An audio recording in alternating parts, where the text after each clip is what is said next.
Shalom and welcome to eTeacherBiblical.com. I am Sigal, and let's continue with this question of what is Jehovah. Now we'll focus most of the time in what is Jehovah. So I'm receiving many questions about the Lord's name, and I'm very happy about it. So keep on sending me.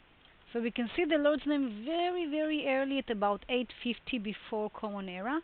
This is in a Moabite stone, which was actually created by the king of Moab. His name was Mesha.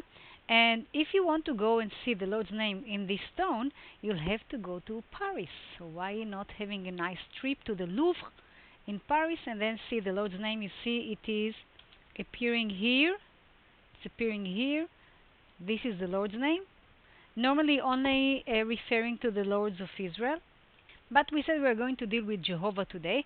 So Jehovah, everyone knows this pronunciation, and we know that this pronunciation is quite recent. It's some would say was actually evolved in 1381. Some say 1500. Some say 1200. Most scholars believe that the word Jehovah is some kind of a hybrid form derived by combining the Latin letters of Yod, Hey, Vav, Hey with the vowels of Adonai, which you can clearly see here how the vowel pointing of Adonai, the Chatef Patach, which is equivalent to a Sheva, and Cholem and Kamatz are embedded within those four letters. And what happened to the J at the beginning? We know that Hebrew Yod can be transliterated both by an I or both as in J. For example, let's talk about Isaac. Isaac in Hebrew is Yitzchak. So you can clearly see the Yod here and the I here. And the same for Ishayahu, which is in Isaiah, and again the same transition. What happened with Jacob in Hebrew is Yaakov, and Jeremiah is Yirmiyah or Yirmiyahu. There is need to explain only maybe the Va versus the some transliteration forms as W.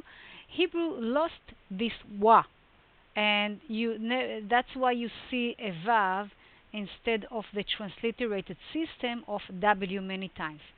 So just it's a matter of convention that you'll see transliteration of Vav Hebrew as W.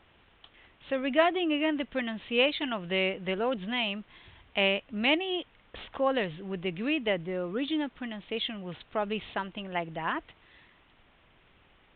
It seems reasonable from if you look at the verbal form in Hebrew of the imperfect of the verb haya or hawa. Anciently, you would see that it looks quite reasonable to talk about this as original pronunciation. But we know that the historical vocalizations was lost because during the 3rd and 2nd centuries before Common Era, the pronunciation came to be avoided and then substituted with the vowel pointing of Adonai, my Lord. So this is what you expect to see. Why am I showing you here Adonai and Elohim together? Let's see.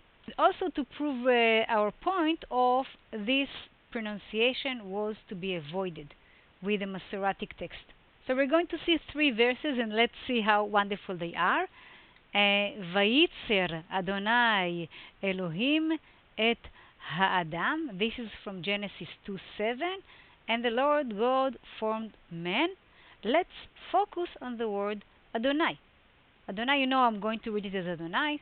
I'll circle it. You have the word Adonai appearing here. Focus on the vowel pointing. Sheva and Kamatz. Let's go to Exodus 3:2 and see what happens there.